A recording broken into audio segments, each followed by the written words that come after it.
T'as dit ouais, Mad God. Mad God, en gros c'est un film en stop motion en grande partie qui a été fait en genre 30 ans de côté par le mec qui faisait les effets spéciaux sur Robocop, Jurassic Park et des trucs comme ça, tu vois. Et en fait, c'est un espèce de film où genre t'as c'est une sorte de remake de Dante aux Enfers, tu vois. Sauf que c'est une espèce de petit bonhomme soldat qui va dans une espèce de monde abominable où il y a genre des espèces de monstres difformes avec des énormes nibards et des têtes, enfin des trous du cul à la place de la tête, tu vois, qui chient de la merde en avançant. Et genre, ils fouettent des esclaves de paille et tout. Et genre, derrière, tu sais, il y a des écrans avec des bébés atrophiés, genre en putréfaction, qui font ah bah bah bah bah. Tu sais, il n'y a pas de dialogue dans le film. Et le seul dialogue qu'il y a, c'est des nains en français qui s'insultent, qui font ouais, enfoiré de fils de pute de ta mère et tout. Et genre, le film, il est spécial, hein, genre. Encore, ça, c'est la partie que j'aime bien. Ce que j'ai pas trop aimé, c'est la partie après, quand il commence à avoir une espèce de vieux qui appuie sur un truc, qui fait ouh, poutou, poutou, et que le mec, il est même pas stop motion, quoi. Genre, le mec, c'est juste un vrai mec avec des faux ongles, et c'est trop de la merde. Et je trouve que ces passages-là, je trouve, ils gâchent un peu le film parce que c'est grave dommage, parce que le film, il est grave immersif. En plus, Nemo, moi, je l'avais vu la veille de quand je t'avais vu sur l'île. C'était une séance avant-première à Paris où je suis allé la voir au Grand Rex. Et je crois que c'était le Grand Rex, hein, si je dis pas de conneries.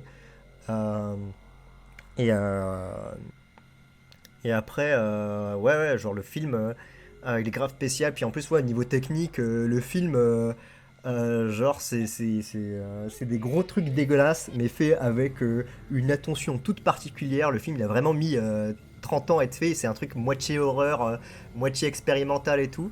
Moi, je trouve que ça se perd un peu dans le côté expérimental pour au final perdre un peu ce qui faisait, son charme pour la première moitié du film.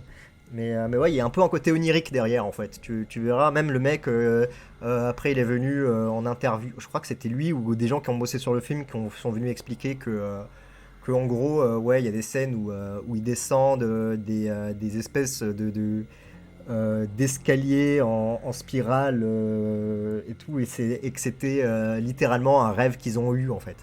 Et que du coup, ils ont mis le rêve dans le film.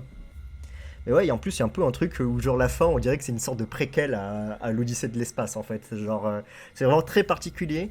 C'est grave un film intéressant, mais en vrai, c'est pas. Je m'attendais à quelque chose qui allait plus me plaire, honnêtement. Je trouve que au final, ça rentre plus dans une sorte de catégorie de film expérimental qu'on voit dans les festoches que vraiment un film qui va devenir culte et tout. Genre, moi, je m'attendais à voir un truc à l'œuf de l'ange, tu vois. Genre, je m'attendais à voir un truc similaire à l'œuf de l'ange. Tu vois, l'œuf de l'ange, c'est quand même un film particulier, mais c'est pas non plus un film que j'appelle un film de festival, tu vois. C'est pas un chien andalou, tu vois.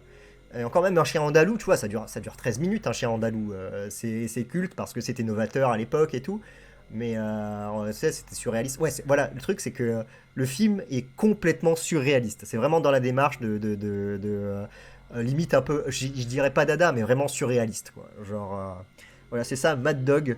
Je vous conseille quand même d'y jeter un œil. Je pense que ça pourrait vous plaire.